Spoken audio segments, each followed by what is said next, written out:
It's Sea Again is brought to you by Hackensack Brewing Company and their Imperial Pilsner Auga, which was created in honor of the legendary DJs The Awesome Two. Thick Crates, pure hip-hop satisfaction. Check out their limited edition new releases available now on Instagram. Weaponized Records, an independent music label serving up underground hip-hop. The revolution will not be televised. It will be weaponized. And the Spitslam Record Label Group. The Spitslam Record Label Group, a Chuck D situation. Catch us on your favorite streaming platform, on Bandcamp, or visit our official web store at spitslamrecords.com. All releases are available digitally or on CD, with select titles available on vinyl and cassette. The Spitslam Record Label Group. Throwback to the future sound.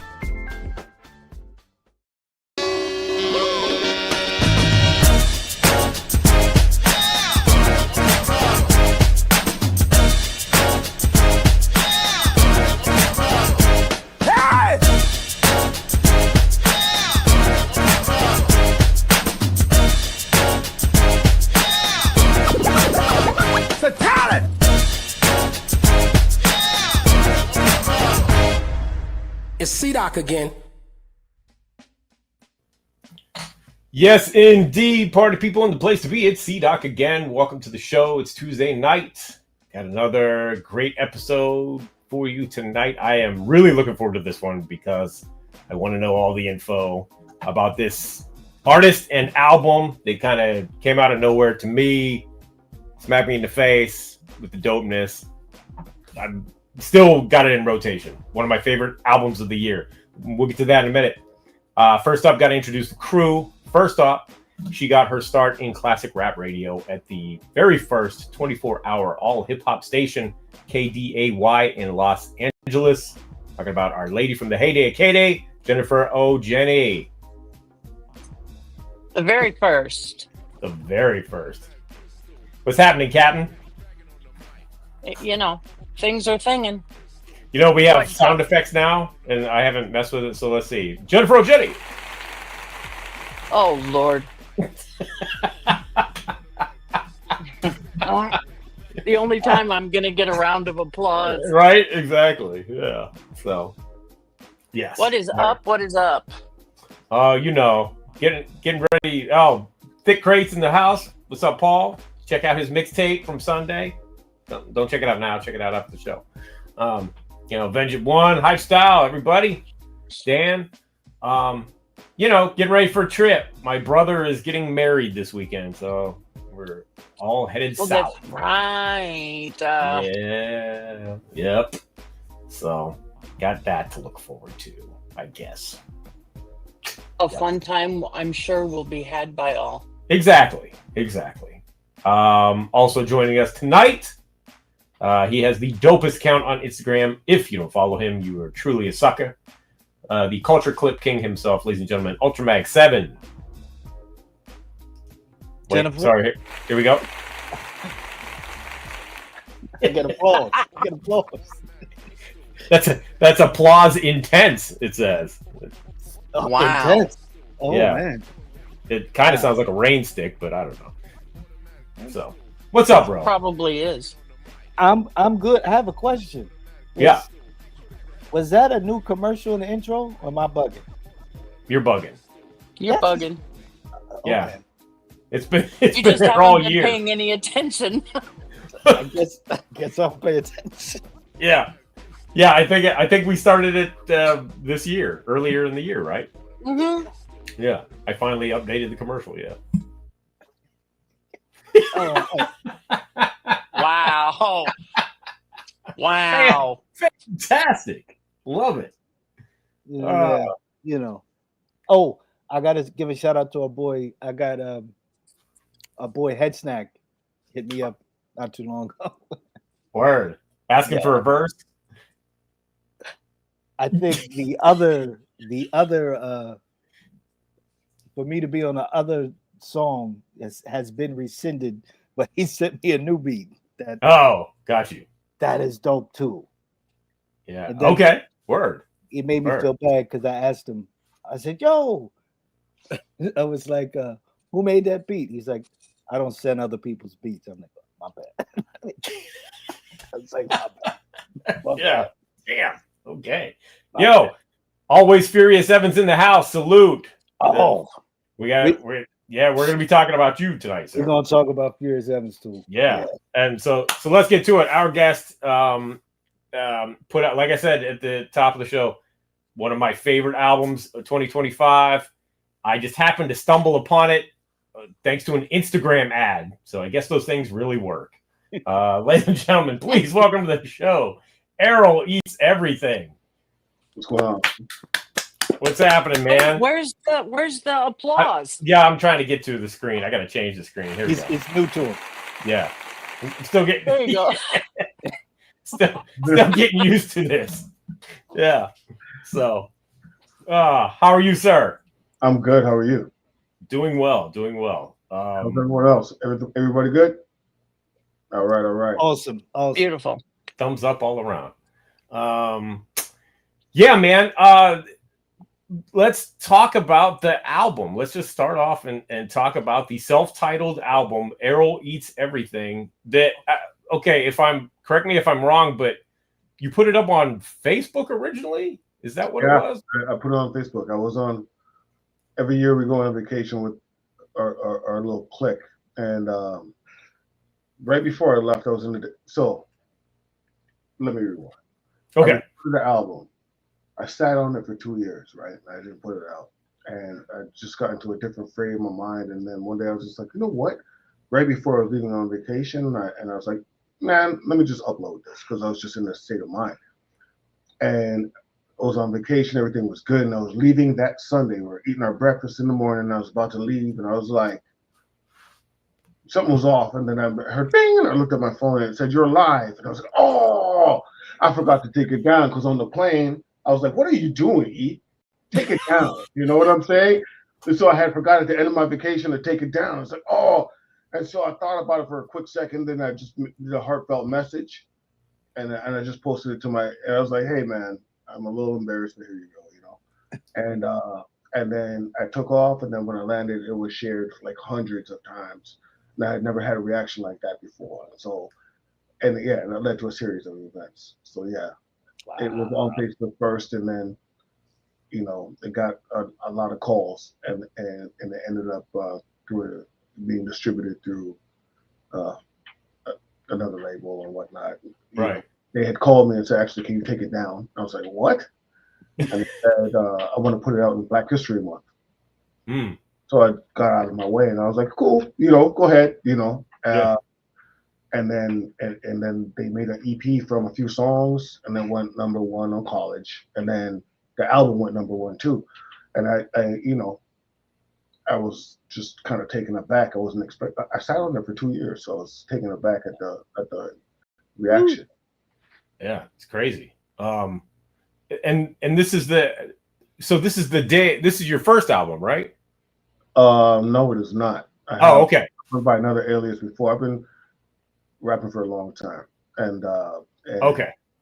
And what I was doing before, I did it with all my heart and stuff, but it didn't get traction, and so I kind of like, I was really mad at myself for years, man, like, because I was like, I'm sitting here trying to master this art that can't really translate to other things. Got married, have kids and stuff, and then I'm like, I actually have an IT background as well, right? And so I sit here and I dedicated all this time to this art that's not translating over to something else right now. And I spent so many years about it, and I wasn't getting the traction that I wanted. I kind of got frustrated and walked away. And then there's a story behind that with Furious that kind of led to this whole album, you know. Okay. Yeah. So you've known Furious for a while? I've known Furious for a long while. Okay. He lives in Las Vegas, and I went from Canada to Las Vegas, and then I met him. I met his partner, our brother, Clarence Joe, on Battle of the Fruits. Yeah. And so it was funny how I met him. I won't put him on blast right now, but I met him, and then I put in their stuff, and I was just like, oh my God, you know what I'm saying? Like, he was real cocky when he gave me this CD that day. I'll never forget it. I was like, man, you better be the nicest dude. You have no idea what you just did. You better be nice. And I put it in my car, and boy, was he nice, you know. And then we ended up hooking up, and we've been messing with each other since forever, like for years, you know. And and basically, he never stopped sending me beats, and I would just ignore him. And then I got into the frame of mind where I started recording, and it just kept on coming. And then at the end of it, you know, after a while, I realized this guy is phenomenal. You know what I'm saying? With his beats, it came together, you know. Yeah. So that was another. That leads me to another question then, because the album is so well constructed. Was that planned like that, or did you record and then filter things out and edit and go from there? Every single thing I recorded is on the album.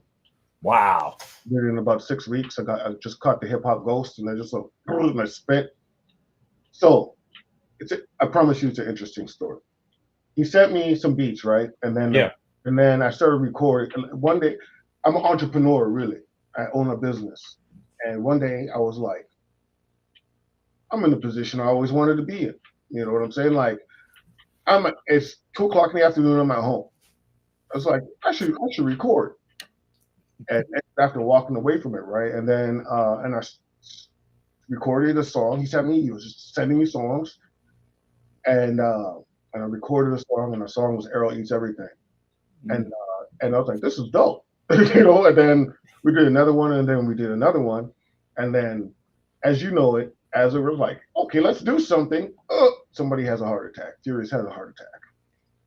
And, and right in the middle of us deciding to do it, right? And I was like, that comes first. I was like, man, screw music, you know? And then we're focusing on him.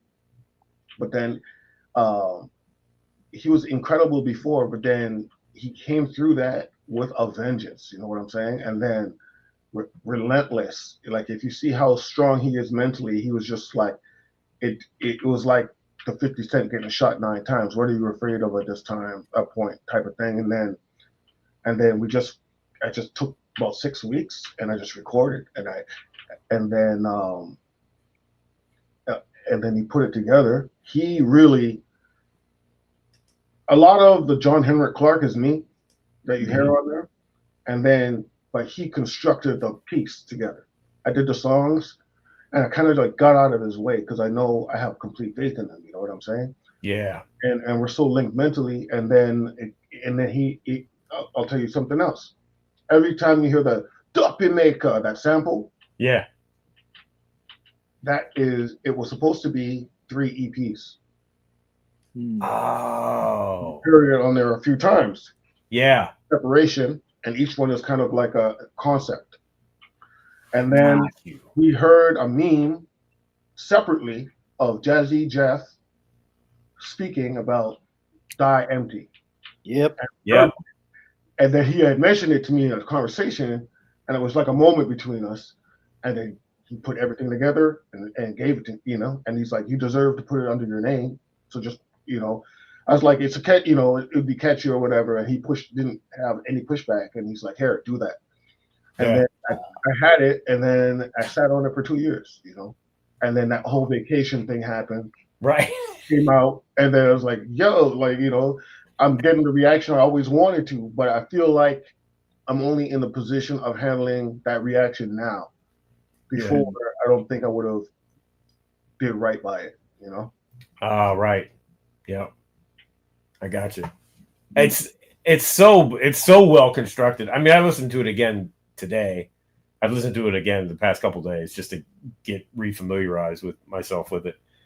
And it's so tight and sharp, and and that was the thing that got me the first time I heard it. Like I said, I was on Instagram scrolling through, just liking shit, and then it came up, and I can't remember if it was the cover or what it was, and I was like, "What the hell is this?" You know, because it was like, but the song, one of the songs was playing, and I'm like, "Oh, this is kind of dope," because most of the stuff that comes up on my Instagram feed, ad wise, I'm just like, "Yeah, whatever." Yeah, me too. But I'm like, okay, wait, is this out? So I went looking, and I'm like, oh shit, this is like, this guy made this album for me. Okay, so and then I immediately told Ultramag and my album for you. Little do you know, Yeah. Wait, Doc, you told me and you were like, Errol Eats Everything. I said, who? I Yeah. said, what? And then I think I started like Googling it, and then I saw like the logo. I saw the little chocolate boy, and I said, huh, what is this? And then I started listening. I'm like, oh yeah, it's for me. It's for me. I just did that on like chat one day, and then put in the prompts. Took me like 10 or 15 tries. I ended up with that because I had no intention of showing my face. Yeah. Wow. And then like, because I didn't want to, like, I was like, I don't want to do that. Like, you know, I just wanted to be about the music, blah blah blah. Right. Then I came up with that image, and then you know, that was the cover of the album. And then we found, okay, let's just call it Errol Eats Everything, and that was it. And I was just gonna, but ended up sitting on it, of course. But then that led to all the imagery that you're seeing. That click really, it's like we had a conversation, and he really kind of took it down that path. And I was like, that makes sense. Like I told him what my vision was, and then we came up, you know, with that, and I put a team together, and then boom, and then I got unexpected reactions, like people saying like, you know, this is like the new Doom. And I was like, I guess it is like the new Doom, you know, like I didn't think about it, wasn't the intention. And I was like, I don't think I'll ever show my face now. And I wasn't going to. But then I got so many, is this real? You know, and, you know, it took a while to filter out the, you know, AI passionate people and whatnot. Yeah. And then I got so much of that. Then you know, I did a few interviews and whatnot just to show like, yeah, it's real, you know. But to this day, notable MC like conversations I've always wanted to have, I'm starting to have, and these people are like, I didn't think you were real, like, you know, to tell you the truth. And so I'm like, damn, I guess I got to show my face every once in a while now, you know. Really, Every once in a while. I shot a video Rome Streets like a couple weeks ago, and his manager was really what put me on to really open my eyes, and he was like, I wasn't sure if you were a real person. I had to ask, like, and you know, he had asked Click like 3-4 times, like, is this real? Are you sure he's not AI? I was like, no, he's a real person.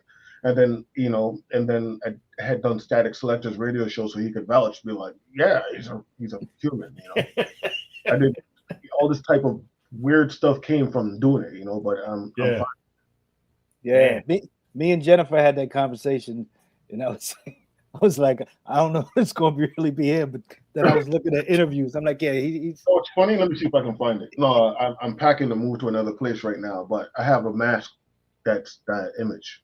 Oh, that's dope. That's crazy. Yeah, typically it's right here, but like I said, everything's moved right now. Yeah, yeah. What? So where did Errol Eats Everything? It just came out of the song title. So, do you remember back in the day? Ask Mikey. Mikey Eats Everything. Yeah. That is what was a catalyst to it. I was like, oh, and then I Clarence Joe is my brother, man. Like I was like, yo, I'm gonna do this, and he was like, man, I think that name that's more. We played in this fantasy basketball league, and we switch our names every once in a while. My last name was Ego, right? And then he was like, man, that's more you than that other image. And I was like, I know. I'm like, I don't know. It vibrate, you know, resonates with me, man.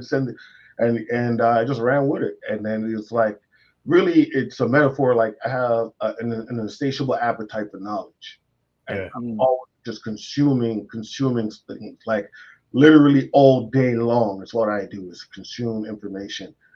And so I'm a bit of a nerd in that way, and so I'm not in alignment with the typical hip hop that you see, you know.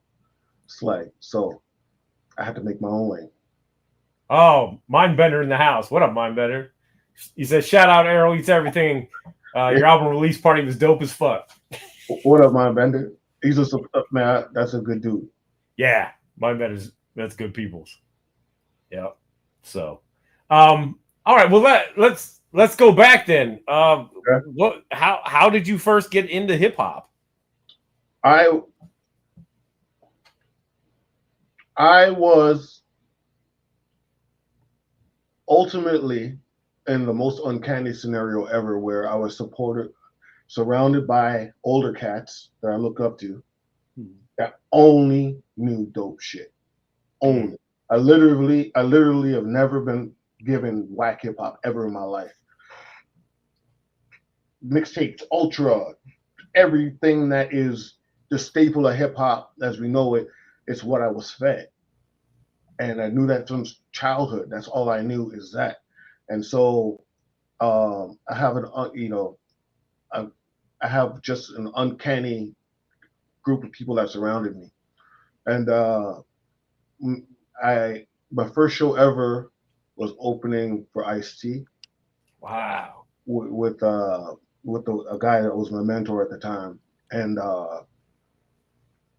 I just fell in love with it. Just saw people making beats on the ASR, and it would change my life at that moment. And I just went with it, and I started, producing myself, and I went through the whole productions aspect, and then, which I think is a key thing to picking good beats. If you have never produced, you're not going to pick good beats. You're going to pick whack beats.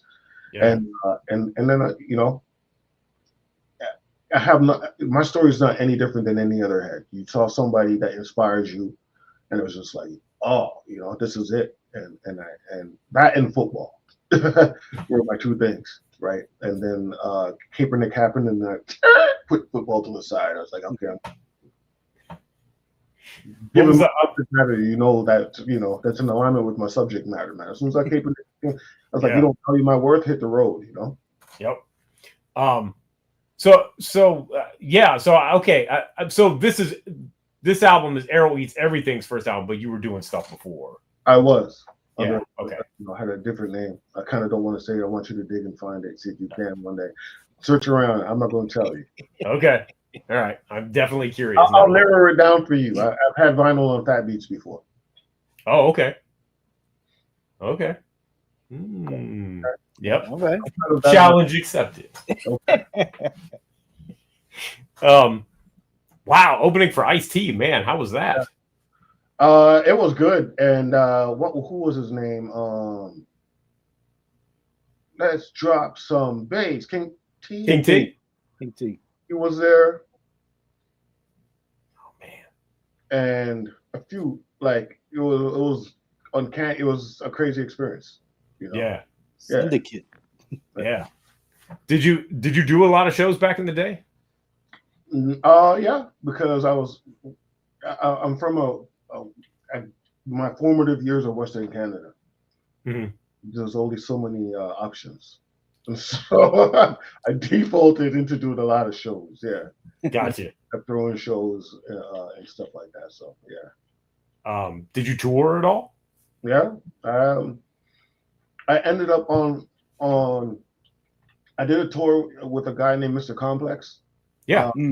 He's the one who really put me on in New York, and then with Nonfiction, Ill Bill, Eclipse, and whatnot.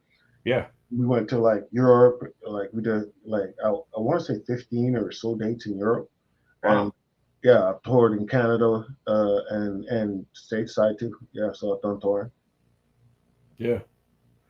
And so after you let the hip hop thing, it wasn't going the way you wanted it to go, and you let it die out, you decided to start doing other stuff.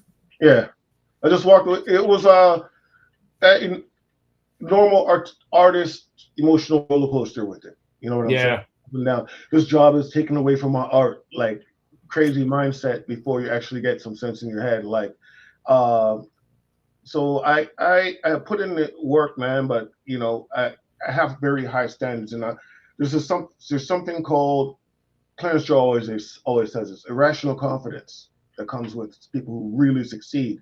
They had an irrational confidence in themselves, and basically, I believe that I have an acute case of irrational confidence back in the day, but it never really manifested into what I wanted, and I set these ridiculous goals, and I didn't achieve my goals. I did it for football. I set the ridiculous goals. I pulled off the impossible. For this, I didn't. And I felt like to myself, like, man, I actually failed at it, And it actually was a catalyst to me succeeding in a career, because you have to build from, the mistakes that you've made, well, hard enough. I didn't do this. I didn't do that. And then, so I basically you guys are like bringing it back for me right now.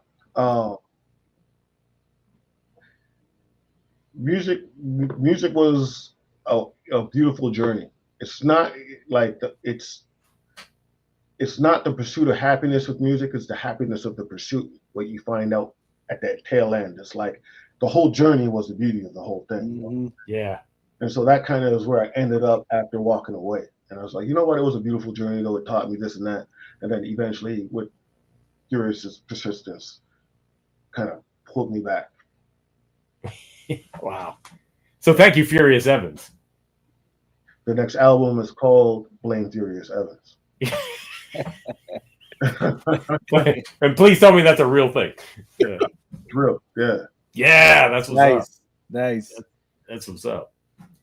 You've not. Oh, there he is. You have not made tracks until you made them after a heart attack. Yeah. Shit. Boom. Exactly. Yeah. Wow. Oh, Mocha O in the house. What up, Mo? Oh, Yeah. Torches Mocha. got some Canadian representation. Yeah, exactly. So. Mocha Ole. Yeah. Yep. All right. That's great. It's got to be slightly surreal coming back and then having the kind of reaction to it. Having a conversation with you guys and stuff like that. Yes, it's crazy. What do you mean? Like, you know, I sat on there for 2 years because I was like, man, stop playing yourself. And then I come back and then it's the reaction that you always wanted. Like, it's like, what is going, you know, it's like, Right. you know, this is cool, you know. And then you're having conversations you've always wanted, people reaching out and this and that, and you're just like, what? Is this real? Every day I look at my wife like, you know, with a cheesy smile, like, this is crazy. You know what I'm saying? I can sit here in front, but it's pretty wild that, you know, the project was so well received, you know. And then what's crazy, the next album is killing what you heard. Like, it's Really? like, Shit, that's a bold claim, bro, because this album is like, I wasn't even sharp as I can be. Like, I was like, what? They're like, okay. And this next album, wait, like, wow. I like, in all honesty, I'm a superhead, and the truth is, the next album here to crush everything. I'm just okay. I was like, okay, this isn't getting me what I want, and this is what I did. I'm like, okay, Yeah. no problem. Challenge accepted. Wow. Yeah. So you know, the next album's we're gonna murder the set. But it, you know, I could say that, but it takes a lot of moving parts to murder the set. I'm not ignorant to that, but as far as quality, okay.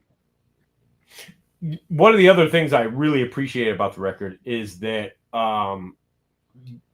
you've got a style, the way you rhyme in a certain style, but you also switch it up on certain tracks, and you give space. You know, you're not afraid to do that kind of stuff, and that a lot of MCs don't do that kind of thing anymore. That's more of an old school kind of style, you know. I'm flabbergasted when I'm going to use a couple of names, no disrespect intended. I listened to Rick Ross. I'm like, that's the exact same thing I've heard on 7 tracks in a row. Like, and then I'm realized, okay, you know, everybody is. I feel like the construct of the old industry now, because I believe everything is now going to a niche, right? Yes. And so, but the construct of the old industry was like rinse and repeat. Yeah. So that's the same concept I even use with PE, for instance, right? I'll get to that in a second, but and so I'm not from that. And then I feel like every beat dictates its own cadence. Mm-hmm. You're supposed to be a part of it. You know what I'm saying? Like, yeah. And it's what comes from me. And I'm not built to do a rinse and repeat. So I say that because the industry and the construct of the industry, PE was there on top of the world. And you'll notice that in every other aspect of hip hop, if you were to put this date to this date, there is umpteen versions of everything. And now there's 100 versions of the same thing. Right? Yeah. Why didn't they do that with PE? They had X Clan, mm-hmm. Lakim Shabazz, Mm-hmm. He's done a few. Yep. But if you see PE was on top of the world, how come you didn't rinse and repeat that? Right? Galvanizing the base in a positive way was not the outcome that they wanted, etc. Right? Right. And so that was kind of part of. I discovered John Henrik Clarke, and it was just like, and anybody who knows me was like, "Hey, man, this is like your spiritual teacher right here." You know what I'm saying? And I'm just like, "Oh my God," and that kind of.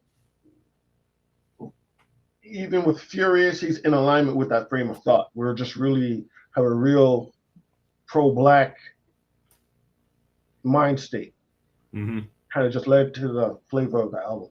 I may have went off on a tangent a little bit, but you can bring it back. No, that's no. Yeah, except that don't you suppose that they didn't do it with PE because they were scared of them? Yes, S1W and Griff dropping knowledge and all that stuff. I think they were scared. Yeah. I think that's kind of the premise of what I'm saying. It was not in alignment with the agenda that they wanted. But PE, the numbers had to work with them. I don't care what the budget was or whatever you were doing. I'm sure that they paid their advance back. You know what I'm saying? Like the construct of the business that they have works. Why wouldn't you have rinsed and repeat that? Because it's all about money at the end of the day, correct? Yeah. But then there's a sinister agenda behind it, I believe. Yeah. Did you ever hear? There's an agenda behind it, but people who don't actually care about that particular segment of people. Right. Right? Yeah. So, did you ever hear the Rhythm Radicals? It doesn't always work. It doesn't always work. no. That's The that's a hard Rhythm thing to do Radicals. because- Oh man, Yeah. that's the Timu PE. Yeah. We've talked about that. Yes. Yeah. Yep.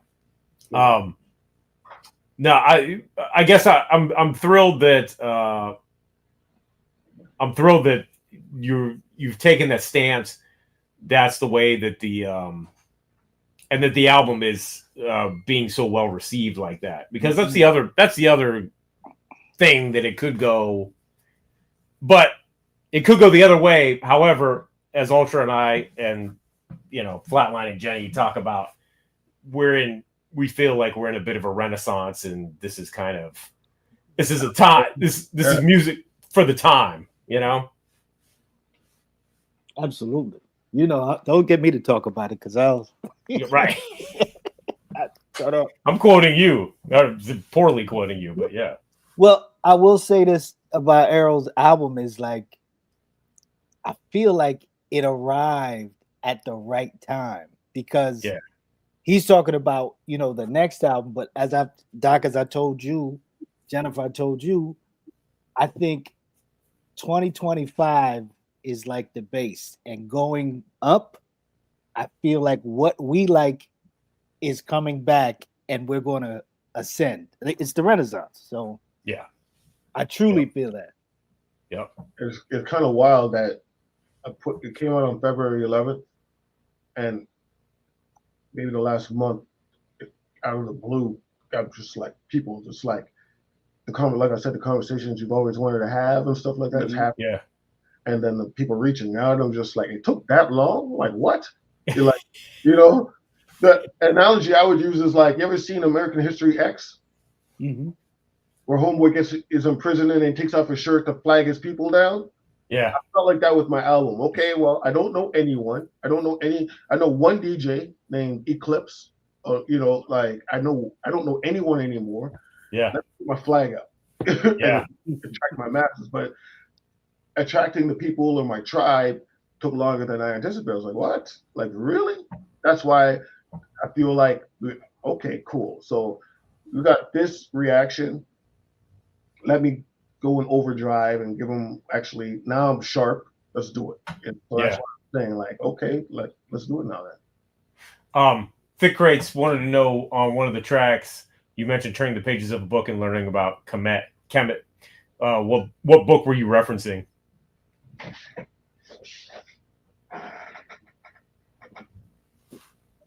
There you go. Ask and you shall. They came before Columbus. Okay. That's one of them.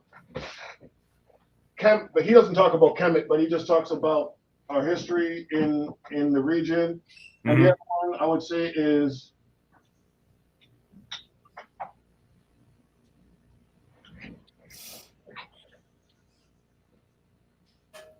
Okay. McClark, that one. Mm-hmm. Yep. And really, a lot of it also is me hearing it right from the orator's mouth on YouTube. I've watched hundreds of hours of John Henrik Clark videos. Yeah. Like anything that I could find, I watched. And Joseph Ben Yakinen, Sheikh Anta Diop. That was like really the catalyst for this first round of songs. It was. There are more. I'm just drawing a blank right now because I'm on the spot. But I just went down the rabbit hole, and then learning about there are other influences, but I probably won't say them right now just because of the trials and tribulations that they've gone through, and the particular things that they're associated with. I don't think that would be smart to say. But I can't say that there's one individual that's responsible for that song. The song he's talking about is Mind. And it's talking about like turn the pages of a book, Kemet and then the Congo is like, and various cultures like Senegalese cultures and stuff like that. And basically what we a lot of times call kings are just leaders of the community and whatnot, right? And so I came from a plethora of books in that lane that I just showed you. Gotcha. Did you always rhyme, quote unquote, conscious, or did you? Nah. Yeah. Like the so when you do find my singles on Fat Beats, right? They were like I would say backpack rhyme. I would say rhyming about rhyming. Yeah. You know what I'm saying? Yeah. Yep. The path that you take, man, like until you find what you need, what it is that you are. No, I was just a typical syllable type, my lyrical, but dope lyrics, Yeah. guy. Lyrical, miracle, spiritual. Yeah, lyrical, right? And then I went down the rabbit hole of I met a guy named a professor Edwin Matthew and this guy Rob, and then they just started talking about a lot of historical aspects and I had to humble myself and I was like, I can't really contribute at a high level in this conversation. And I didn't like that. Right? And I was like, and I had to humble myself. And I just started digging and it was just like, tripped and fell over like John Henrik Clark. And I was like, whoa, and then I started, and he's what really resonated with me. And then I just started just really the intake of information on overdrive. And then I feel like once you emancipate yourself from the regular mindset, you kind of have a duty to sustain that. You cannot slip back into savage talk. You know what I'm saying? You can slip back into it, but then it's disingenuous. I feel like people resonate with what I'm saying because you could tell it's not pretentious. It's like I'm speaking from the heart, and I'm not kind of like dictating what you should know and all that. It's just honest. Yeah. And I feel like I also feel like I'm from a school of hip hop that I just know what dope is. Yeah. My dope, and I made music. The key to what you're hearing is I made music I wanted to hear. Based upon my son's telling me, you can't spit. Stop it, Dad. Stop it. What? I'm not telling you. And that comes in with the catalyst to you being like, okay, let me show you. And I recorded Errol Eats Everything, and then I was like, whoa. And, Yeah. It almost like talking about that song Mind. I think that might be my favorite song. But it makes me even think of like a KRS-One. But even like when he talked, it's not pretentious. It's just like, oh, I'm telling you this stuff. Yeah. I learned this information, You may or may not know it, but I'm giving it back to you. And that's what it seems like with you. It's just My goat. it's not pretentious. It's just, you know. Yeah. KRS-One and Chuck D. Boom. Those are my goats. There you go. And then and so Kizza was the one that really had a huge impact on me with hip hop. Him, another guy named Dre, really kind of molded me as a kid. And kids always said, think KRS when spitting. Think KRS. I swear to God, that's what he would always say to me. Because I would always try different styles. He's like, no, the diction, this and that, you know? And he kind of molded me into kind of my style. And of course, it evolved over time, but that's always in my mind, you know, like the clarity, this, that. Yeah. The bars, you know. Yep. With the intensity of like Welcome to the Terrordome layered on top of that, you know what I'm saying? Right. How do you approach writing? I don't. I just spit. Oh, wow. Because with me, I have a problem where when I write it down, something is lost in translation for me writing it down, and then I come here and I go to the mic, it never comes across like I want. And so I extraneously on the subject matter. It kind of like, so therefore, I need to feel the beat in my soul. I can't spit on whack shit. I can't do it. Like it won't come to me. And so Furious happens to tap into my vibration where it's like puke. Right. Just like, you know, I literally will send a beat. He'll send me a beat and I can send him a song back in like a half hour later. Here you go. You know what I'm saying? Wow. And so for the first one, it took 6 weeks to do those 17 songs. I'm probably, if I had to guess, 30 songs deep. And right now for the second album, like we have like it just comes. So when you're speaking in your voice, I'm learning that now. You know what I'm saying? Because before it was a struggle, the lyrical miracle, trying to match people out there who have a gift with that stuff. That's crazy and that vibration, and that wasn't really me. You know, right? Even with the stuff I was putting out before, everybody kind of transitioned to street stuff. I'm not a street dude. You know, my parents did everything in their power to give me every opportunity in the world. You know what I'm saying? And so I'd be the biggest honor in the world to do that. It's like disrespect to my lineage and my family, this and that, to even try to emulate that. And it's, you know, I can't. And if I tried, you would see it. And I did try. And, you know, one song kind of popped off, but the rest of it was like, cool. You know what I'm saying? So you have to speak your voice, you know? Yeah. Wow. That's it. That's crazy. Because I really thought that you wrote all this stuff out.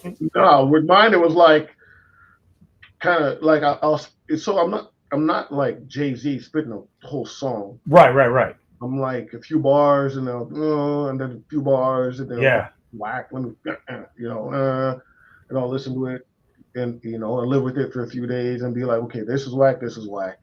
It's like a painting. Yeah. And then I just spit. And so it requires me to constantly intake information. But I do it anyways, you know what I'm saying? So, right. The Beyond Yonder remix. Yeah, with Blue. How'd that come about?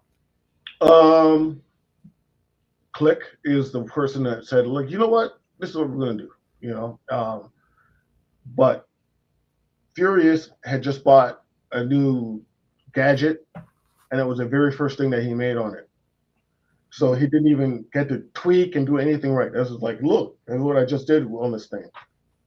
I was like, what? And that was it.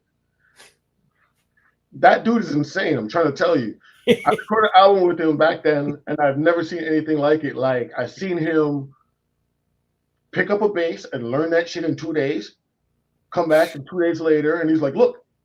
And then I'm like, okay. And then he'll look, push play. And I'm like, you know, like, and the keyboards. And then, like, I've seen him do these things in front of my face. So it's like, my journeys so the beautiful thing about the journey that I've taken is I've come across some incredible talents. Like, of all the talents I've come across 3 people: Dart Malone, a guy named Nick Rogers, I think that Dr. J signed him, and then Furious. where I'm just like, okay, you know, because the big struggle with a lot of MCs is you can't find the right beats that you can shine on, or a dope producer is not going to give you his dope. Here's my throwaway, deal with that. And then I happened to, on my journeys, take me across Clarence Joe, and Clarence Joe's nicer than me, and people don't have no idea. Like, so that's who I bounce my ideas off. I'll record a song and be like, "Is this good?" And they'll be like, "Change this, do this, do this." You know what I'm saying? So I'm just like, I know when it comes out, it'll be like, okay, you know, Yeah. you know. But yeah, sorry for rambling, man. No, we love the rambling. That's what this show's all about. Hey, since you brought, can we talk about Furious Evans? Since we absolutely can.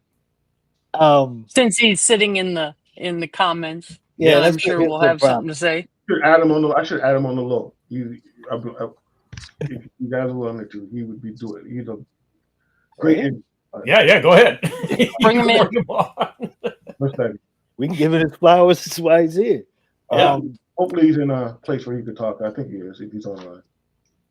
Yeah. One of the things I like for me, and this is what, like, listening to the album the first time Doc sent it to me, was like, in my mind, there was these hip hop Easter eggs where there might be like popular drum loops or something like, and I'm catching them. I'm like, oh, well, this dude's one of us. Like they so I was like, yeah, it made total sense. I was like, oh, like there's not many people making stuff like this. I was like, oh, where did this come from? This is like from the heavens. He's a part of our tribe.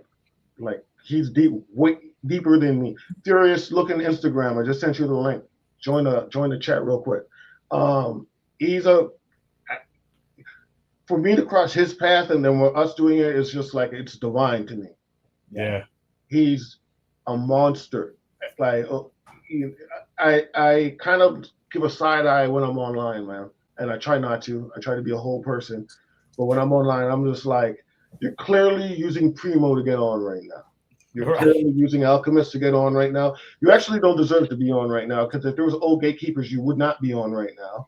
Right. And, you know what I'm saying? And I just happen to, after all this time, I'm good with Furious. I'm good. You know, I do have a Static Selector. He did his thing on the remix.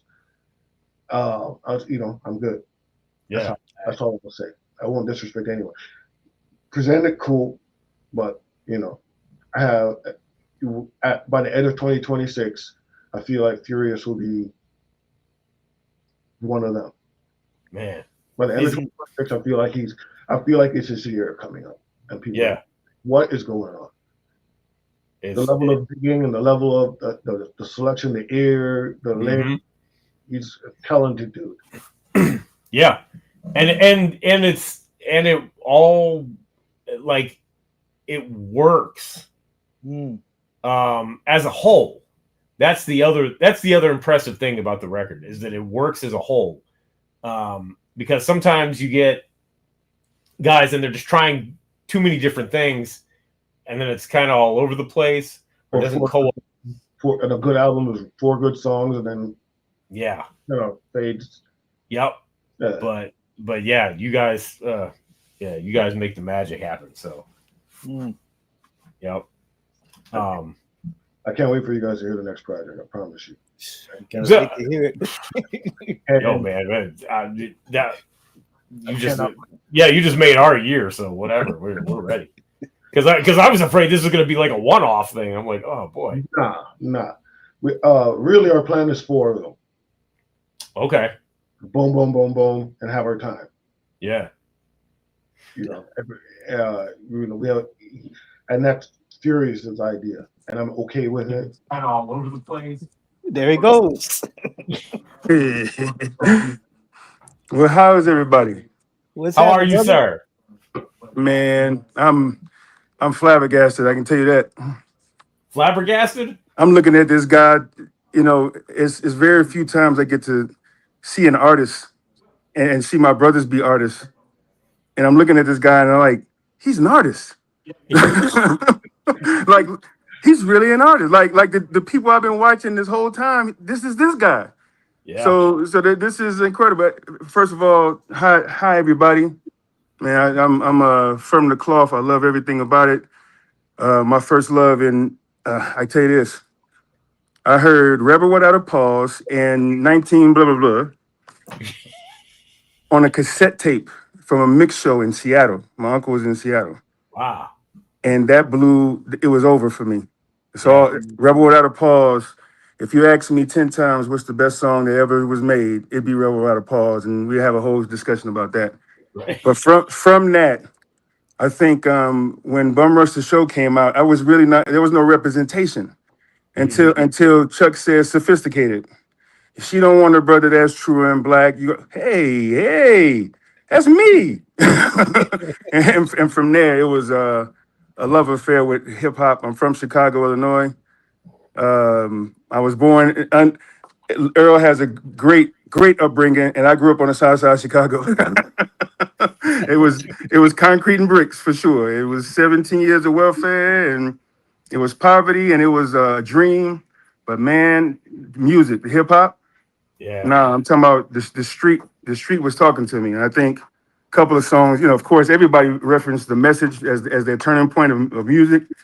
I think mine was Live from the Funhouse, 1984. Oh yeah. I heard everybody was rapping. Everybody had Jerry curl. Everybody wanted to be a rapper.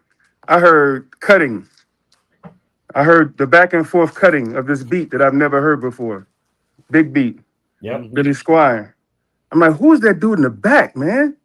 Who is that doing this here? Ever since I wanted to be Jam Master Jay, rest in peace. So Yeah.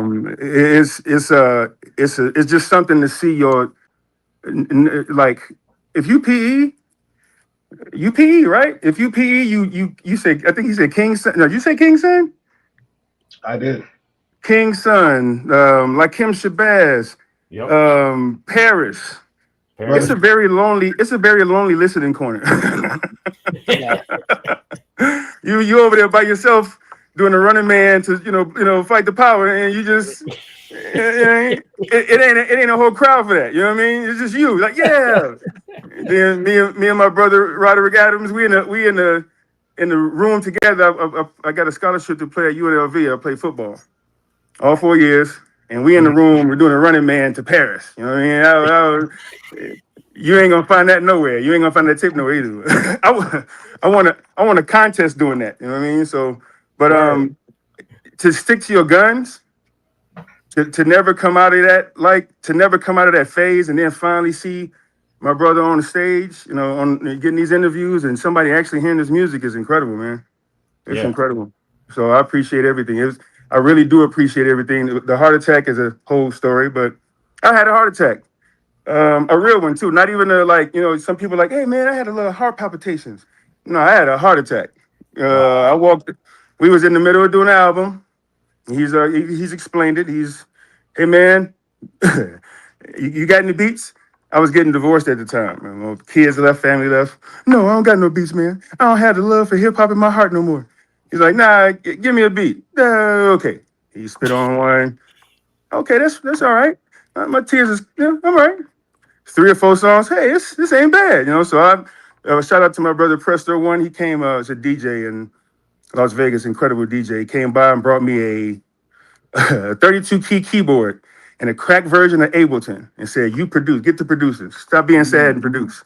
Wow. And that for real, that started in 2017 when I started just getting my timing back and just like pushing the buttons. But I really, like Earl, I stopped, man. I was like, hey, I'm done. Like, I think I've gotten too old, and I got my degree in social work, my bachelor's, and I actually just walked across the stage with my master's in social work. Congrats. And somehow I have a certification in hip hop therapy. Wow. It was online. I said, they got a certification in hip hop therapy? Where's this magical place? So I went and got, and it's I wish we get time to talk about that, but it's a whole curriculum, a beautiful curriculum about how social work and hip hop relates to each other, and the power of hip hop to do self-empowerment and stuff. I just happened to click on it and I paid the $2.99 and got certified for 6 hours. But what a concept. I don't even know how many people it started right in New York. I don't even know how many people know that it's actually a thing. Wow. So we got to the point where the sadness was lifting. You know, we going through the jobs. Same thing. I'm on the job, and I'm thinking about beats. I'm thinking about not doing my paperwork. I'm doing. Hey, the kids are sitting there. I'm playing. Follow the Leader and having discussions on why Follow the Leader is the best rap song that was ever written in life. Period. And I will have many debates on anybody with if you can debate me and say it's something better, and that's great stuff. I ain't talking about greatness. Bridges But over. follow the Leader though. Bridge is over. The bridge is over. Over. All right, we'll talk about that later, man. Pterodome. No, and that's Chris. That's hard to do is Chris, but it's doubly hard to do. Follow me into a solo, get in the flow. Anyway, triple stage darkness and come back. Come on, man, what you talking about? And so we got to that point where it's like, you know what? I think mine. It's funny you reference mine, and please don't let me talk because I can talk. But mine is the first song I said. I think we got something. And I looked at my wife and said, I think we got something. And she looked at me like, man, if you don't get out here with it. She said, okay. And we kept going, and it started to become real. Like, this is actually, I like this. I like it. So we kept going with beats, and we finally put together that Jam Master Jay thing helped me with the arrangement of the album. And I arranged every album like 2 albums only. Well, 3 albums. I arranged every album like Fear of a Black Planet. Yes. America's Most Wanted. And Pink Floyd, The Wall. Nice. Every time I go into finishing the album, it's a story to me. Yeah. You know what I mean? And Pink Floyd is a great album and story to follow about mental illness, matter of fact. So Yeah. Go ahead, I'm sorry. Piggybacking on him. So I just basically got out of the way. I have 100% faith in what he does. So I just recorded the songs really, and I got out of the way and let artistry take over at that point in time. And so that's why it's the cohesiveness that you're hearing. He's kind of responsible for the cohesiveness. I did put some of the samples and the speeches and what we worked together, but overall the overarching kind of concept is just due to Furious. So just let him do his thing. Well, no, it's both of us, and it speaks to the synergy we have. Yeah. That's a Furious. You said Fear of a Black Planet. That's my kind of gold standard for sequencing records as well. It speaks to the synergy we have. Fear of a Black Planet. That's my kind of gold standard for sequencing records as well. Oh, those albums there. The synergy we have. Black Planet. That's my kind of gold standard for sequencing records as well. Those albums there. I'm getting feedback. Yes. Okay. That's the longest feedback I've ever seen. It was wild right there. I was really bugging this. I think you said those albums are your gold standard for. Sequences? It's when I sequence records. Yeah, exactly. Yep. Yeah, it's nothing like it. It's a journey that don't stop, and each part is seamless. And I always think about that to make sure I sync up. Even like the next 2 albums we have are already sequenced in my head, from a DJ standpoint and from a storytelling standpoint. Yeah. And, we always conscious about, like, if we want to tell the story. I'm like, man, so far in the last 8 to 10 years, everybody just been putting song after song, but no concept album, no album that takes you from a journey. And you can listen to from song A to song B. One of my favorite songs in the world is The Bomb, Ice Cube. That's the last song on the album. Well, second to last song. But my goodness, people don't reference that song enough, and how that was like the end of the sequence from the beginning. I'll tell you an album that to me parallels kind of like the theme that we did. Not the same concept, but a theme album that I was like, this is incredible. Book of Brian. Like, this is a thorough piece of art. Like, So, but yeah. No, so I mean, but it's an incredible opportunity just to even. I don't take anything lightly anymore. I think the last thing I had, and maybe we'll get back on and talk about the heart attack later, but I had a conversation when I was getting wheeled back into the operating room. And I looked at the double doors, and the double doors open.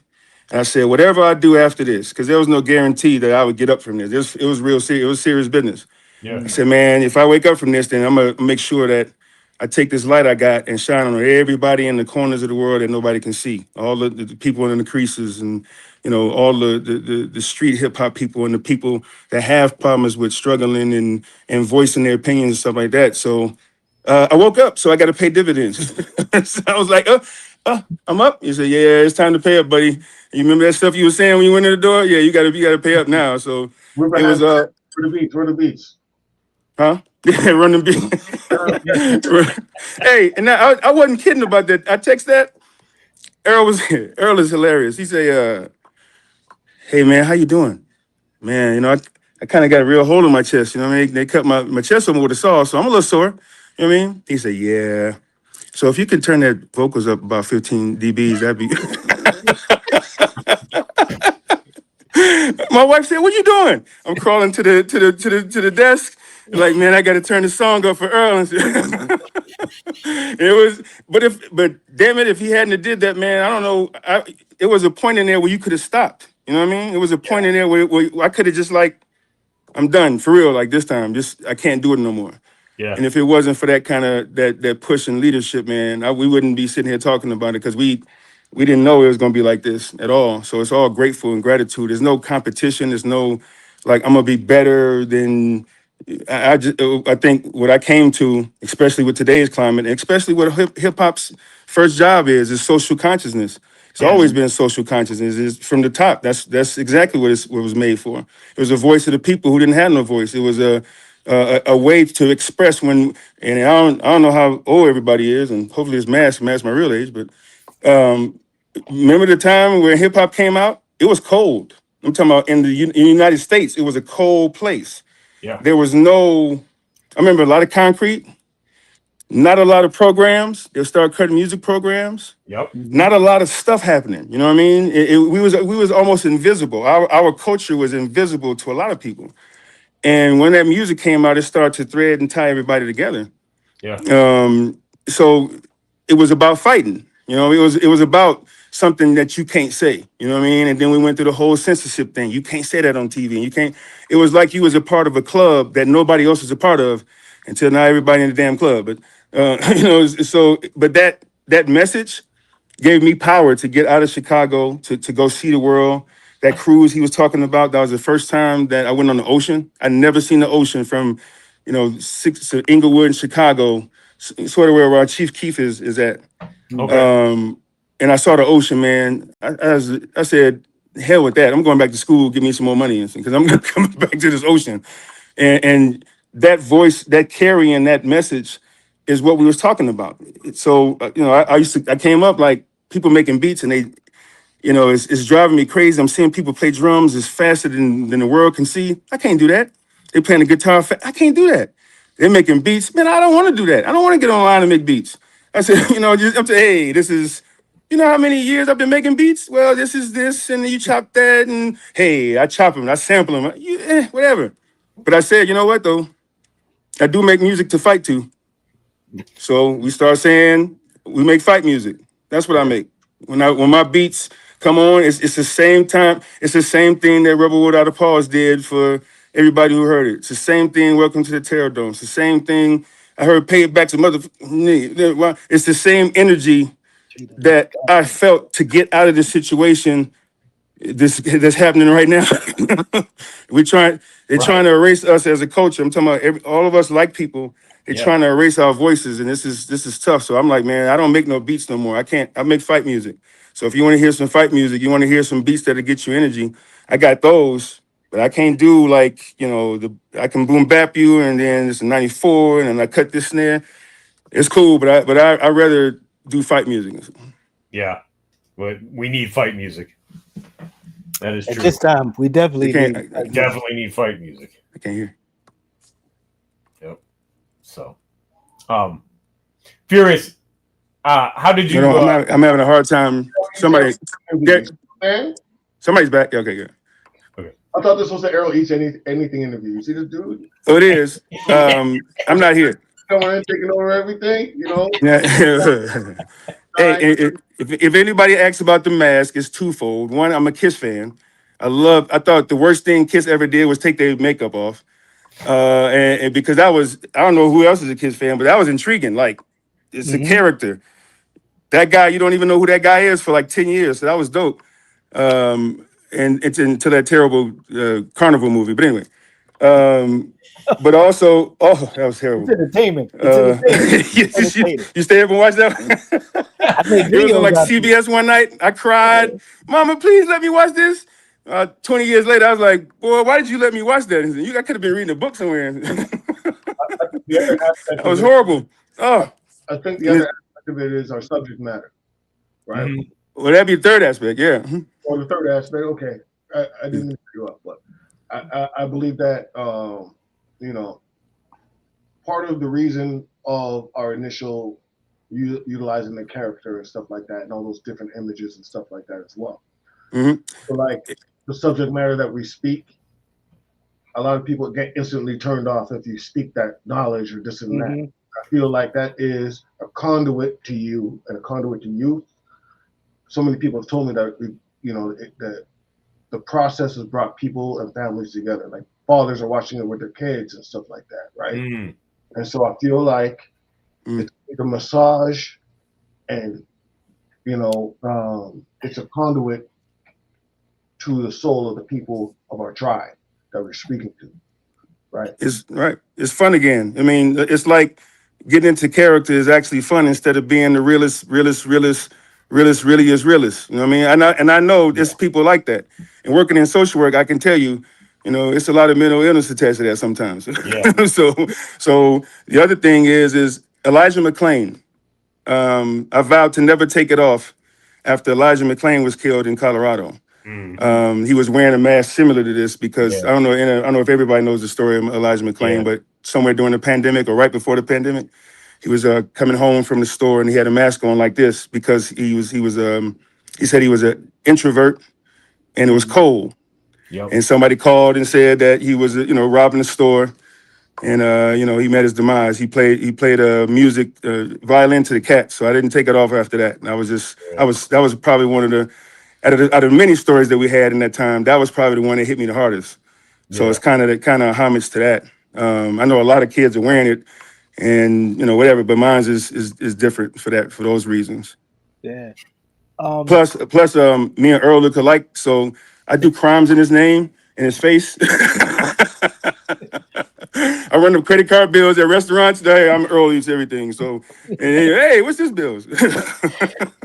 Errol, what you were just saying, it really resonated with me because you were saying how you have the character, and then you have the music. So it did. I mean, it did make it more palatable for me because that's what I love. But I guess for some people, but even like, hold on, I'm getting a massive delay. I can't hear you. So somebody got to translate the question. Like even what I hear, like what's it? Automatic dramatic. It's like what you're saying is so. I don't want to say it's harsh, but then you got this jazzy beat. So it's like this balance that you have with the music that is awesome. Yeah, that song is like, I can't explain it really, man. It was just channeled. I was channeling the ether. Like I promise you, like I don't write it down like I said. And so the song dictated that cadence. So I gotta also say that like when I'm approaching a song, I don't know what it's going to be about a lot of times. I just start and I get out of my way creatively. So I'll just start, and then like and that goes for all the stories on the album. I don't know it's going to be that story. It's just like I start and I take it there. You know what I'm saying? And so that was what Automatic Traumatic was. But I kind of had a catalyst to that concept because most of the time I'm not even naming the song. It's just what he named the beat that he sends me. The Automatic Traumatic, and that's what came to me. And then and it kind of just played with it, and that's what came out. Yeah, that's a song. Yeah. I'm happy to put landscapes to my brother's ideas. I'm gonna tell you the one time that I'm like, what is he doing? Was Errol Eats Everything. And that's when I started trusting him. I'm like, this is massive. I'm like, the beat was like, yeah, all right, we're gonna fight the power, brother. Let's go get him. And then he came out, what are you talking about? What is this? What is this girl? Who is these people? And then I saw and I sat here and listened to the charisma on that song, man. That's so Man. dope. And I was like, yeah, you go ahead, buddy. Whatever. I don't even I just here's the beat. There it is. You know. We have not misaligned on that. It's not very many beats that we come across. He'll say, he heard my feelings a couple times, like, man, I come up, I got this great beat I've been working on all night. He'd be like, nah, I'm not feeling it. Man, if you don't get your ass back in there and make the you don't see my face on the phone, I'm like, okay, well. But now I know like his process is so good. It's I give it to him, and then it's be another one. I just keep going. And that's what kept me going. I just give him another one and give him another one. I think I finally made my 100th beat yesterday, 101. Wow. And I didn't really like people were like, yeah, I made 3,000. Like good. I call him good Kanye. Well, a good Kanye, said, lock yourself in the room, 5 beats a day with 3 summers. I'm like, man, I ain't got that kind of time. I got stuff to do and shit. So, but I finally, started to just create and just put them down there if they scratch ideas. But I did about 101 of them yesterday, and they themed. They're not just, again, we're talking about fight music. We're not just talking about just put stuff together. It's very easy to make a beat nowadays. I think they got it on YouTube every day. They talking about deconstructing stuff that used to be secret. Yeah. You had to be next to somebody to actually get the secret, like Lord Finesse and all the stuff that's coming out about the Eric B. and Rakim albums and Paul C. and all the people who actually produce stuff. You actually had to get that information. So that was like very sacred to me. Like even picking samples was a sacred process. You didn't use everybody else's sample. You had to go dig in crates. Diamond D and all those guys like, where did you get that sample from? So that stuff is still sacred to me, that we just don't just pick up stuff and just sample or something like that. I do pay homage, different times out. If you were probably here, like me throwing in a beat that I was particularly fond of. I think my favorite song on the album is probably I Said What I Said. That guy he was unconscious on I Said What I Said, but I was channeling, if anybody knows, I was channeling Microphone Checker from DOS Effects. DOS Effects. And I just did that. I just wanted to feel that song. And so I just threw that in there. Normally I wouldn't do that, but that was just I was like, I'm doing Microphone Checker on this because the piano was so, the piano is dancing.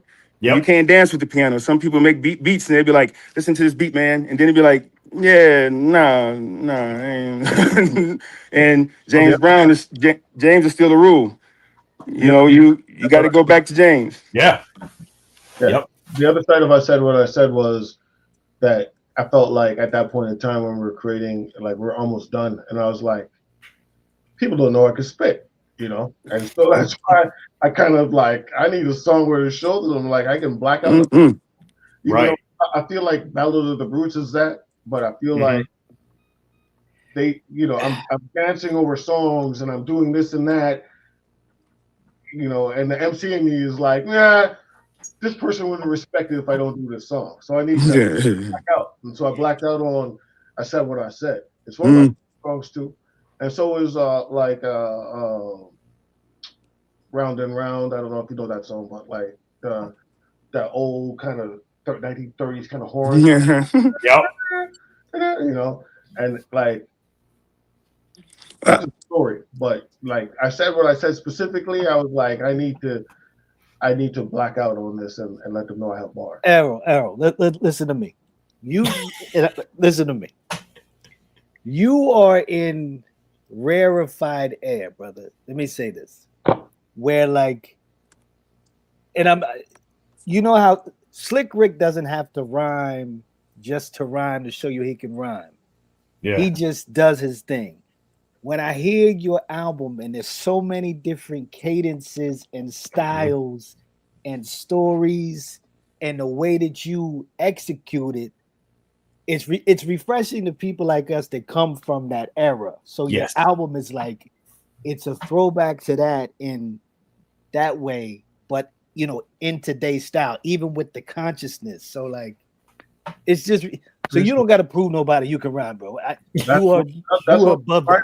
That's what my mindset was at that moment, because I felt like, okay, I have stories, I have this, I have that. You above that. You know, appreciate you. No, but it's dope that you did. You know.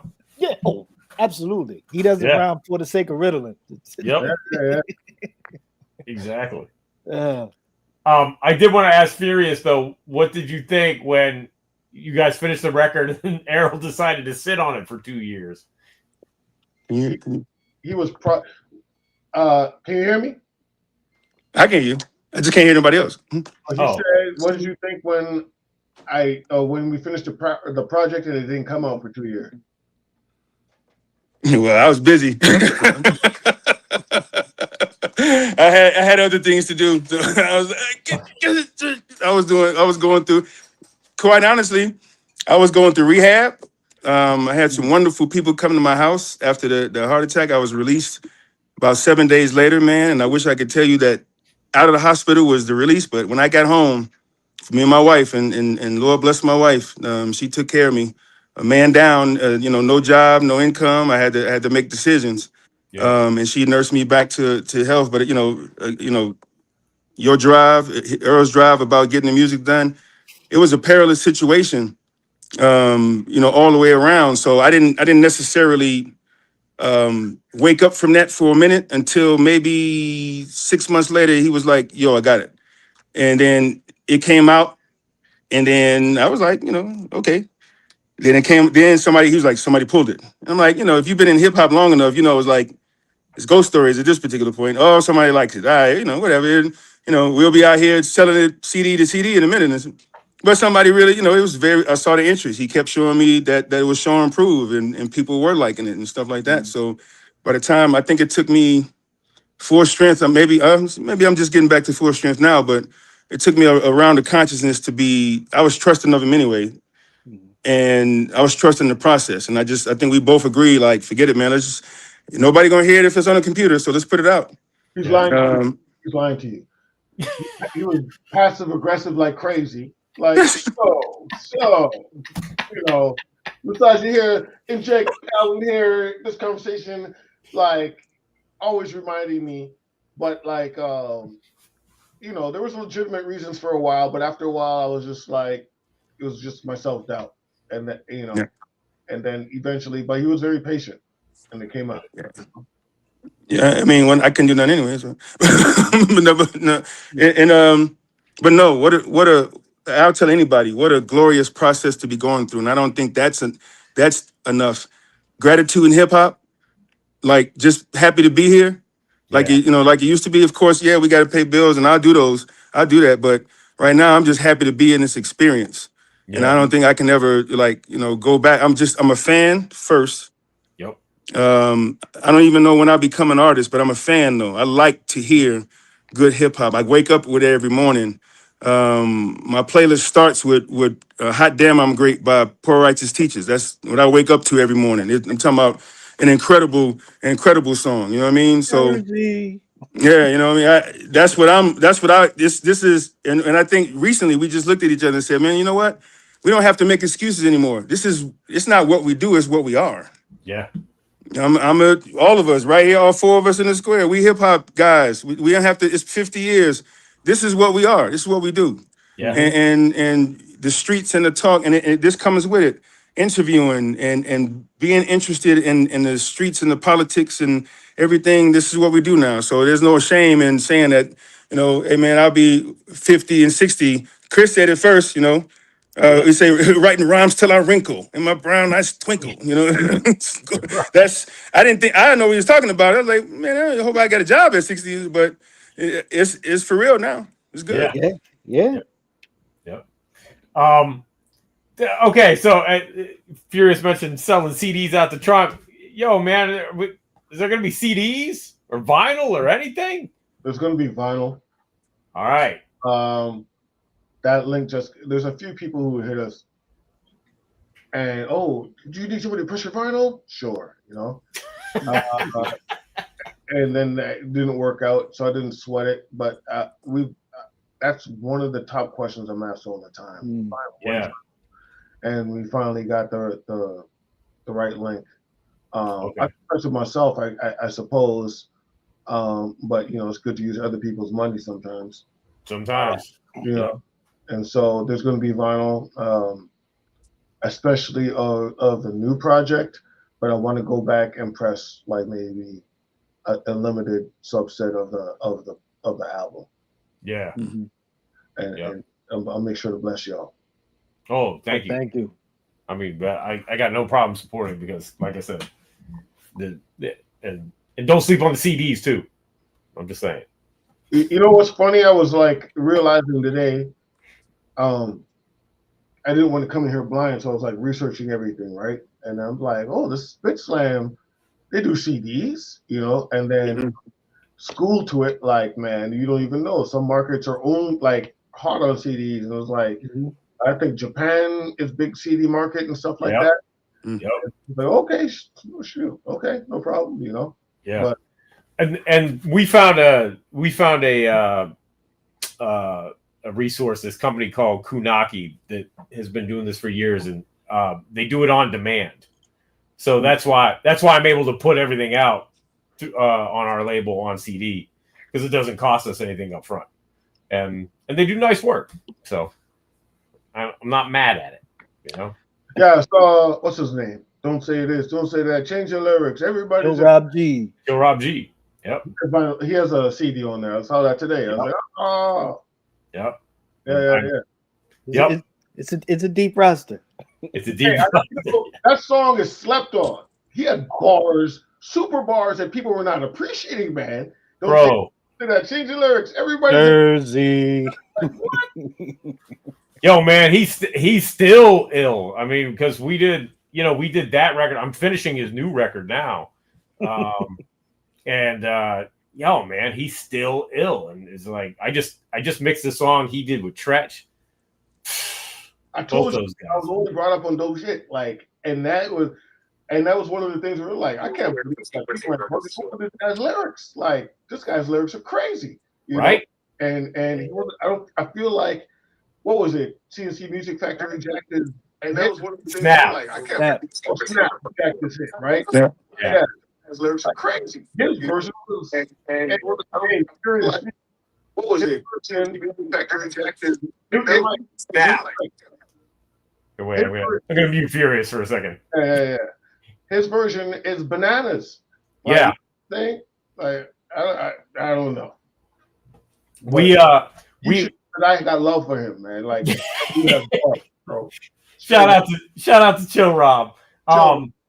We actually did a new version of it. It's him and Chuck on it. Wow. Yeah. So yeah, it's kind of dope. I'll send you that too. Aaron. Yeah, I just watched a video with Chuck and Daddy O yesterday. Oh yeah. It was on. That's the first video that's on the site. I think. Oh yeah. The Enemy Radio Alter. Oh. New Gens. Yeah. I'm just gonna say this, Doc. He might need to be on Enemy Radio, but that's another conversation. I'm just saying. Hey, I would be honored. So we'll see. Yeah. I'm just saying. Yeah, that's not a bad idea at all. Yeah. I'll send Errol some stuff and we'll see what he says. Yeah. Yep.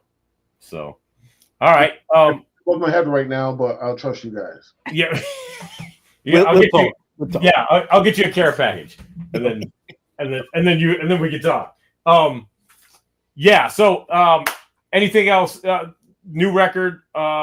Anything else other than that coming up? So, we have a remix project coming out called Staggerback, and it has featuring Blue, featuring Rome Streets, who Nas just gave the craziest props to ever, featuring Brother Ali, Planet Asia, Raz Fresco. Woo, woo. And Wow. so, yeah. So it's a remix of some of the songs from the album. Yeah. And Clarence Joe, he's putting his bars down right now. I insisted, and so that's coming out. I think the next single is going to be from with me and Rome, a remix to Round and Round. Okay. And so and I think I believe Static Selected did the production on that one. Word. And that's the only outside production I've ever used. Knows if it will happen again. And so Staggerback, the remix project, is in the process of being rolled out right now.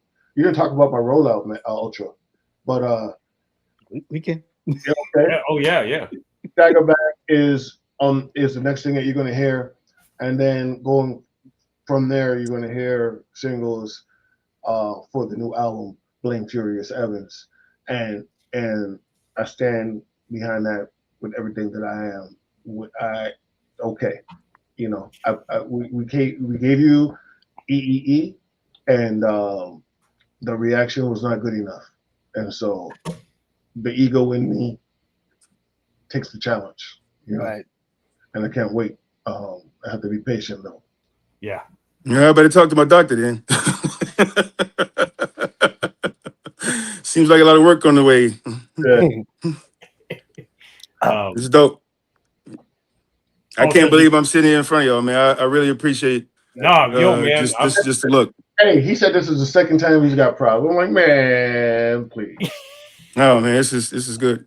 Listen, anyway, that's another thing. But let's talk about the rollout. Because when Doc, so I guess it was February, Doc, like you sent me the album. I think so. Yeah. So going this whole time, there's all the videos you've been putting up, and shout out to Click for reaching out to me, and I did a video for you, Stand Your Ground, but just how long it's been, pause, it's been coming out, but I think artists should study that, is how to really roll something out and keep pushing it the whole year. Because I mean, we're coming on the end of the year, and this album's kind of been pushed the whole year. Yep. And it's refreshing. Yeah. So I would say that's new to me too. I was in the same sauce as everyone before. Just putting out, okay, this is old now. 3 months later, this is old. Next. Yeah. And so I told you about the Jazzy Jeff meme, that like the video we saw, like Die Empty, right? And it resonated with both of us. And so we're like, oh, whatever. And he looked like, I'm saying he, but Furious was like, gave you all 17 songs. Literally, there's not an extra track. If I would have had died, there's not an extra vocal anywhere, wow. He recorded. Yeah. And every song happened to get over somehow, some way. It was like divine, like I said. And so I feel like, I'm sorry, I just lost train of thought.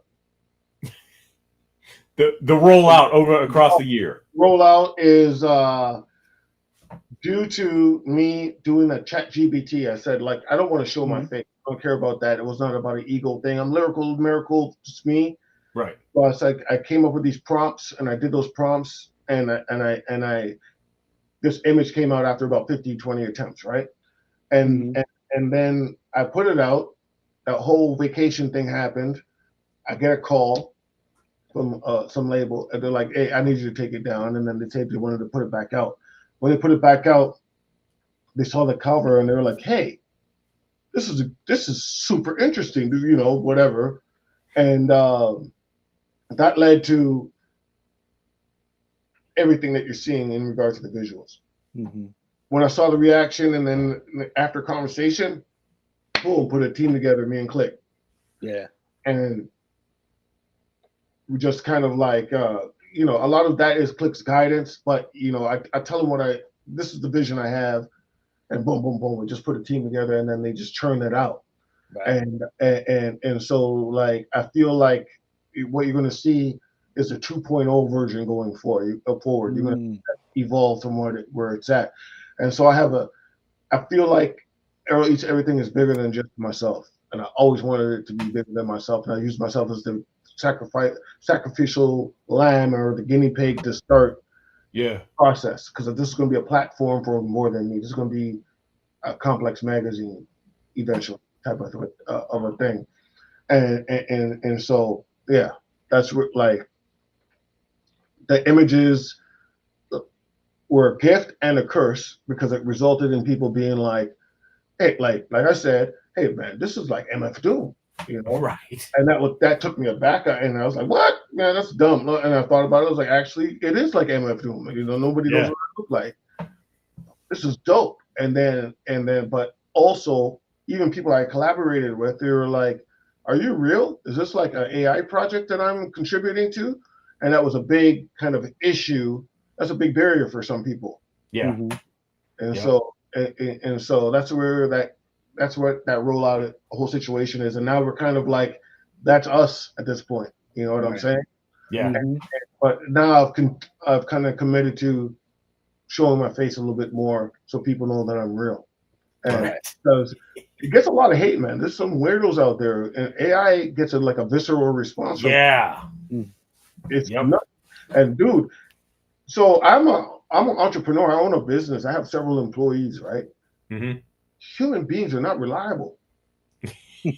They're not reliable, and they're expensive.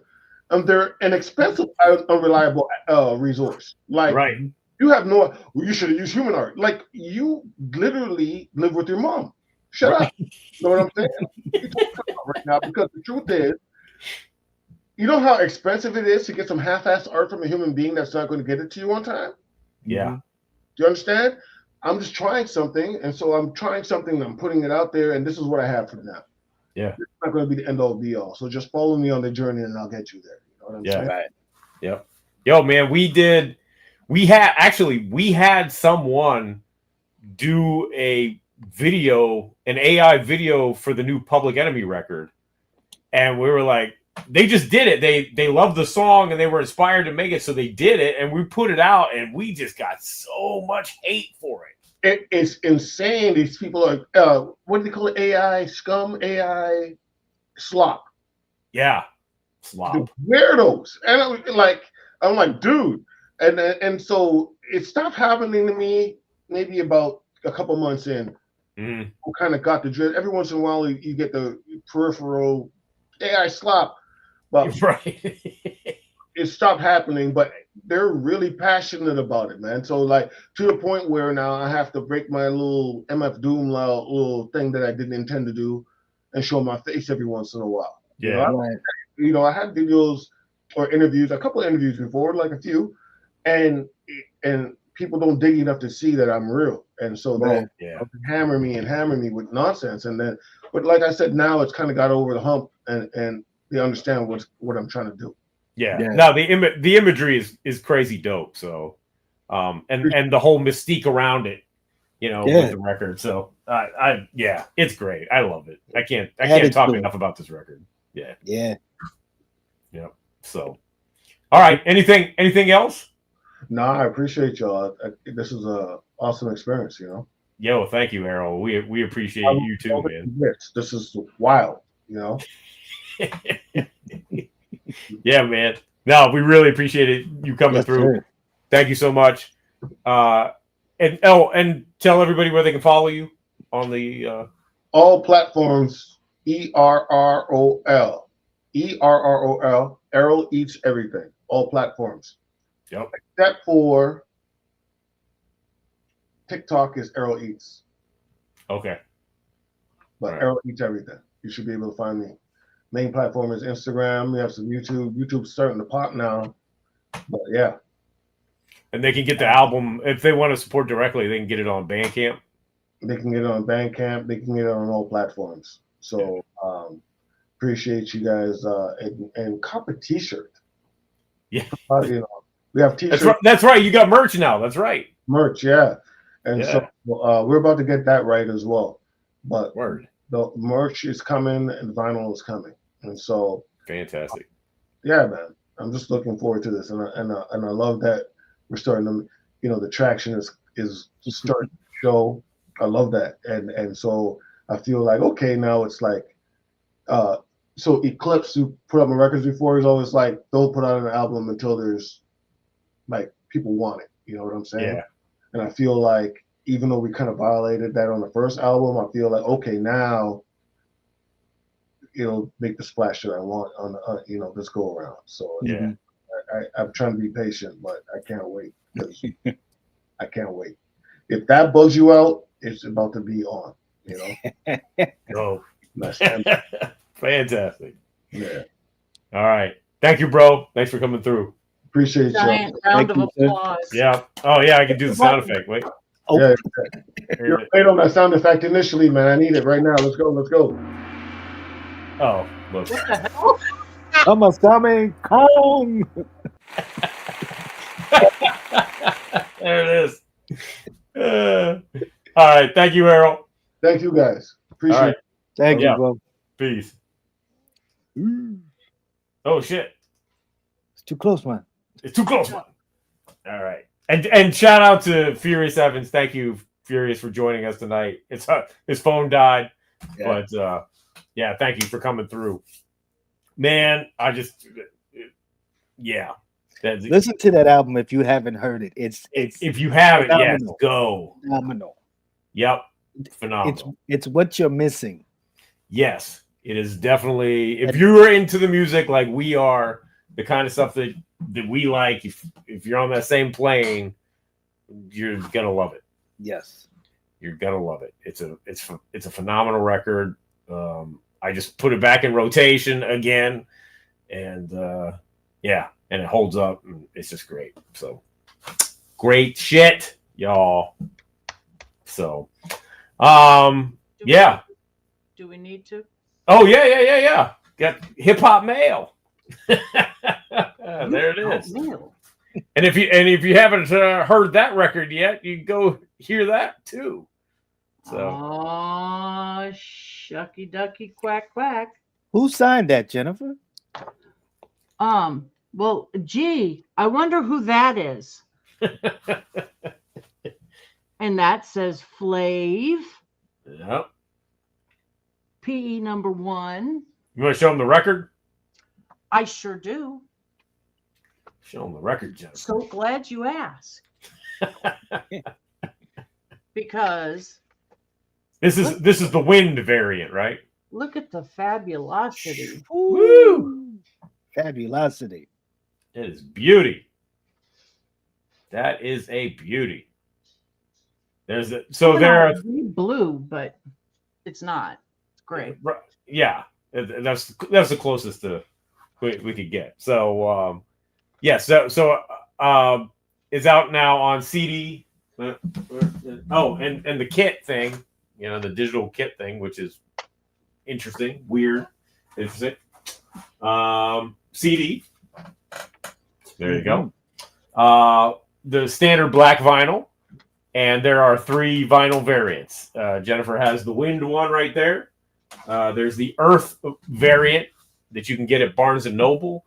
And if you're in Arizona, at Zia Record Exchange, they have the fire variant, which is kind of dope in its own right. It's kind of orange-red thing. So there you go. PE.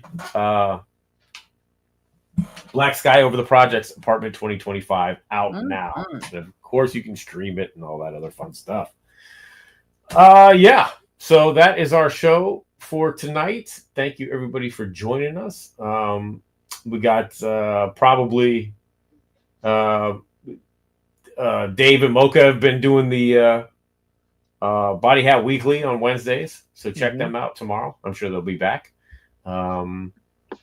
The Angel Don't Stop Radio Show this weekend on Mixcloud, and of course the mixtape on Sunday at 8 p.m. right here on Channel Zero. And the Thick Crates is still with us this weekend. Sure is. Thick Crate's still with us. Paul holding it down for Soul Butt and playing the music of our next week's guest. Who we got coming up next week? Mr. Len. Mr. Len. Is he going to be coming back? Is he out on tour? Is he doing it from the road? He sure is. Nice. Maybe he'll bring a special guest. Yeah, right. You never know. that special guest he's touring with. Yeah. Exactly. Yeah. Right. So join us here next Tuesday, 9 p.m. Eastern Standard Time, right here on Channel Zero. We'll be talking to Mr. Len again, our friend and yours. And thanks everybody for watching live, everybody watching on the replay. Please like and subscribe. Check out all the other great stuff we got here on Channel Zero. New Ant Live and Rascast single dropped today. The video is up here on Channel Zero. And and a couple new PE videos just came out last week. Check all that great stuff out. Thank you, everybody. And we will see you next week for another episode of It's C-Doc again.